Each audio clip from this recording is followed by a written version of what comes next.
Your whole life has been dependent on the First Amendment and maybe the Fourth Amendment of the U.S. Constitution. What did it make you feel when they weren't talking about, as you're saying, the Pentagon leaks about rosy pictures of counteroffensives by the Ukrainians?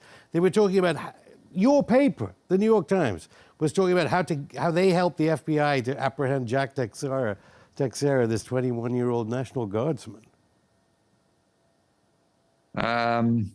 Don't get me going on the press. The press is a no-win situation for me. Look, I worked for years at the New York Times, and as I'm sure everybody at the paper knows, I won a lot of prizes. And one of the most important stories I wrote about the CIA spying on American citizens had nobody named in it. And so, the notion now. So there's always this. I'm certainly an outsider now. I'm publishing on a Substack, which is I'm self-publishing in essence, but I will tell you for sure, I have retained a terrific editor, somebody I work with at the London Review of Books, and one of the. I should say the London Review of Books has gone pro-Ukraine, by the way. I just read the latest issue. But yeah, what I was trying to get at there was, this is worse than when I last spoke to you a few weeks back, because last time you were criticizing your old paper, the New York Times.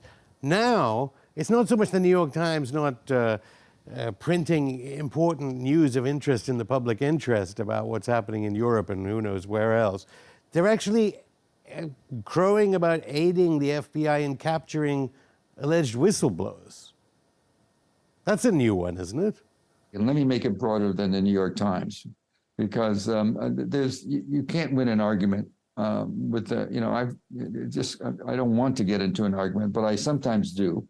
But Trump terrified the press that he won after all the mocking they did, and they're terrified again. And I will tell you, there's a lot of people very worried that we might end up with a Biden-Trump ticket in 2024.